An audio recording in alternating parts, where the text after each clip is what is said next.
Ladies and gentlemen, you are watching yet another episode of Lima Shenanigans of 1977. It's Friday night, and you know what that means. It's time for the SmackDown NXT Level Up Event Center.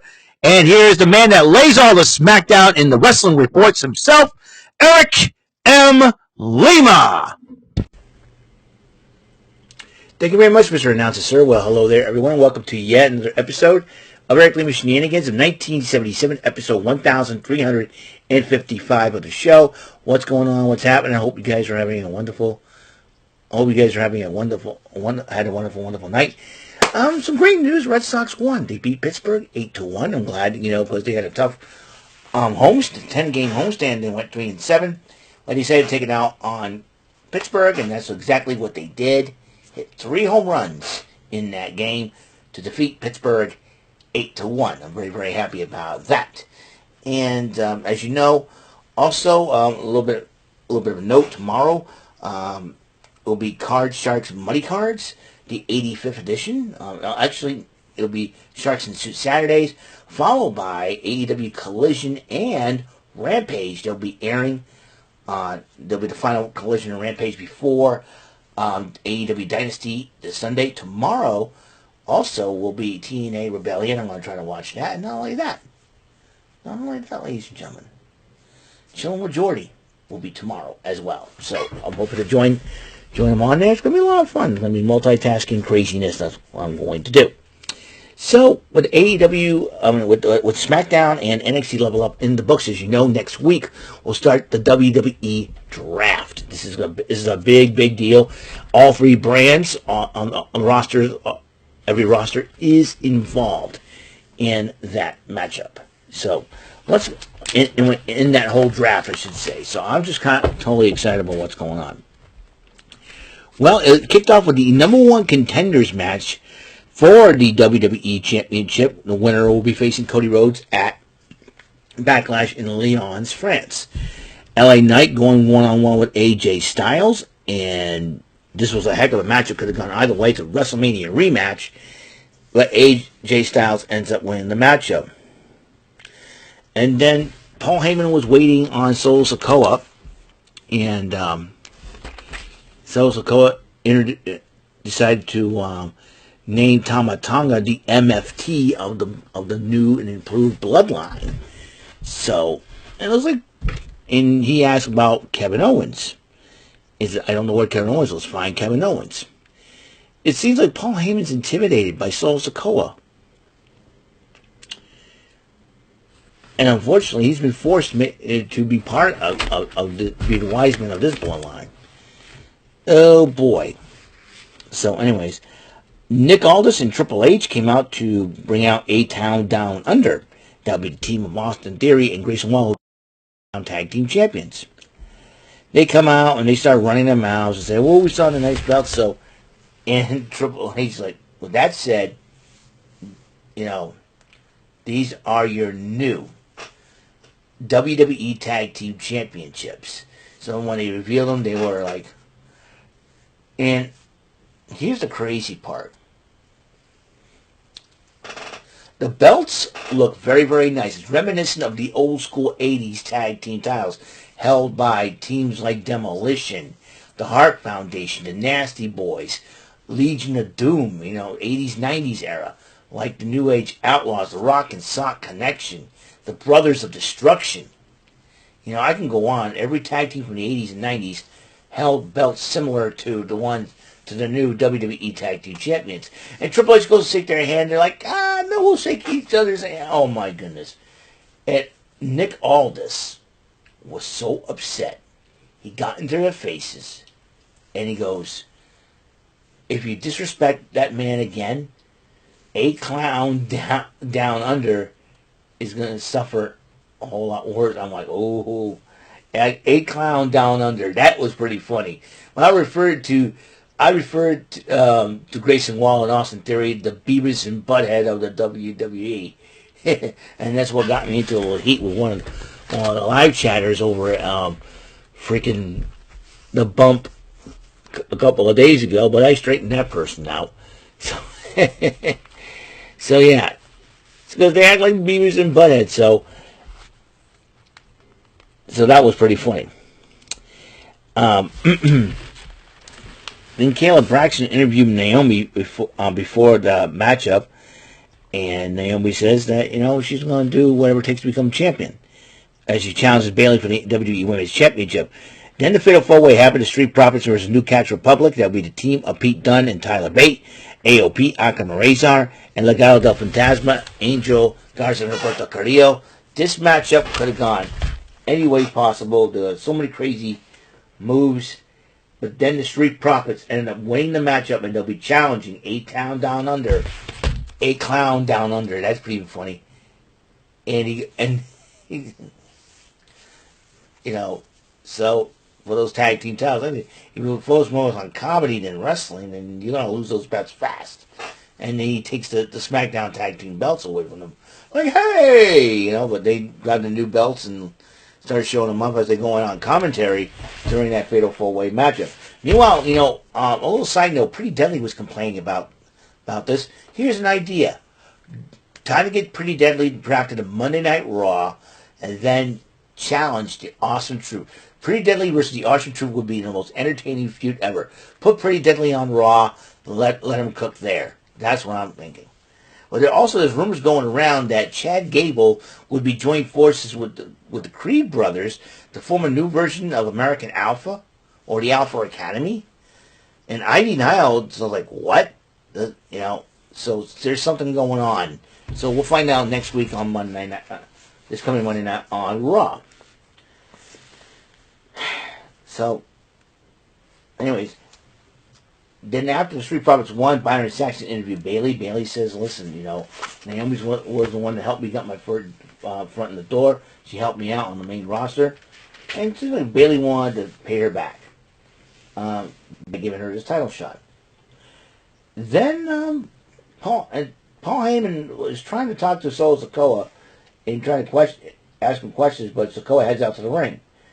And then he says, he introduced Tama Tonga as the MFT of the Bloodline, and you see Kevin Owens busted up on the side. I don't know if they attacked him in the back, but we'll let Tama Tonga, Ian officials tried to stop him. He kept on going. But then finally, Nick Aldis had to step in. I gotta respect Nick Aldis, man. He's trying to take charge, but Nick Aldis was not done. I think Nick Aldis is, when he's in that mood, I'm telling you something. Nick Aldis, he can. I'll tell you what. Nick Aldis don't play around as GM. I can guarantee you that. I'll ask you. And then Owens tries to fight Tonga back, and then Solo Sikoa spikes him. But then after the commercial break, Nick Aldis was taking Heyman outside in the parking lot. He says, "Do you know anything about this?" He said, "No." You say, "No." He said, "Yes, I understand." He said, "If this would be a whole lot worse, and more consequences than losing." And he goes, "Yes, yeah, I understand." And Paul Heyman, I'm going to feel for Paul. He's been caught between a rock, no pun intended, and a hard place here, because the Tama Tonga caused all that car accident outside and a bloodied up Kevin Owens. I mean, does the Solo Sikoa and Tama Tonga, they're out of control. This is a not even, I think, Paul Heyman's put between rock and a hard place. He can't call Roman Reigns. Solo Sikoa is forcing him, basically intimidated him. Paul Heyman says, "Listen, I'm a Hall of Famer. You will." And Paul Heyman should have said, "I'm a Hall of Famer. You will respect me, and respect the tribal chief." I think Paul Heyman's going to be at his breaking point where he can't do it anymore. He says, "I can't guide you guys. I'm had enough. You're out of control." Who knows? And my heart goes out to Paul Heyman, man, in this situation. And after seeing that action, he's like, "Oh no!" He's like, "You didn't tell me. You told me you didn't have anything to do with this. You had no idea this was going to go on." And Paul Heyman had no idea that was going on. And it seems like to me, Solo Sikoa is trying to intimidate Paul Heyman. I guarantee you that. So, Kayla Braxton interviewed Legado del Fantasma before SmackDown went on the air, and Santos says he did not attack Dragon Lee, and he's going to prove that he was right all along. Carlito went one-on-one with Santos Escobar. Carlito had Zelina Vega in his corner. Santos Escobar had Electra Lopez and his core, both ladies started to get into a fight, distracting the referee. Escobar took advantage of the situation, low-blowed Carlito, ends up pinning him and wins the match. Then Kayla Braxton was in the Skybox special seats where Damage Control was there. And when Kayla Braxton mentioned Io Sky as the former women's champion, that upset the former women's champion. I hate saying that either. But then Dakota Kai's like, former? She'll get her title back when she's good and ready. Plus, the Kabuki Warriors are serious tag team champions. And then they were interrupted by Jade Cargill's music, and Jade Cargill and Bianca Belair, well, they confront Damage Control from the other side of the skybox that they were in. And they were like getting each other's faces, running their mouths, talking trash as usual. But then Cody Rhodes addressed AJ Styles, and he said he got a chance to travel around the world, make people smile, and he says now 2 Georgia boys are going to go at it. So this is the first time ever, Cody Rhodes versus AJ Styles, 2 Georgia boys going at it at Backlash France for the WWE Championship. But next week there'll be a contract signing. I wouldn't be surprised if the Bloodline gets involved in that situation. On NXT Level Up, Riley Osborne went one-on-one with Riley Osborne picked up the win. Meanwhile, Kelly Kincaid interviewed one of the newest members of the women's division, Carmen Petrovic, and she says she wants to win, and even though she has respect for Ren Sinclair. As that match happened, Carmen Petrovic won the matchup and shook hands with Ren Sinclair afterwards in good sportsmanship. Then the main event, the tag team matchup, Hank Walker and Tank Ledger. I just call them the heavy artillery, against Javier Bernal and Drake Moreau, and Hank and Tank Ledger has won the match. So, well, once again, that's all the time we have on the show. Episode 1355 of Eric Lima Shenanigans in 1977. And, like I said, tomorrow we got Sharks and Suits Saturdays, the second edition, but the 85th video overall of Sharks Money Cards. And also Collision and Rampage. While that's going on, TNA Impact's Rebellion. That's going to go on. And we're going to have a little... And then we get Chillin' with Jordan as well. Thank you very much for tuning into the show. Hope you guys have a wonderful, wonderful night. And good night. And so, see you later. And until the next episode comes rolling around, Mr. Announcer, take us home. Forgive me, folks. I forgot one little minute detail is the main event on SmackDown. I do apologize for that. The women's title was on the line as Bayley defended against Naomi. This was a heck of a matchup. This matchup could have gone either way. And this matchup could have gone either way, back and forth between these two ladies. They know each other very well. In fact, a little history here. Naomi was one of the first few people that helped Bayley adjust to the main roster from NXT. And so Bayley kind of owes her one, and that's what's happened. The matchup was going so well until Tiffany Stratton got freaking involved in the matchup and decided, well, it's Tiffy time. And she did the PME, the pretty smooth salt ever, on both ladies. And it seems like Damage Control likes it, and Jay Cargill and Bianca Belair want to go down and beat the crap out of her. And I don't blame them. but Damage Control seems to like it, so no contest in that matchup whatsoever. I forgot to put that little minute detail in there. So this is it for the 1355th episode of Eric Lima Shenanigans of 1977. And once again, if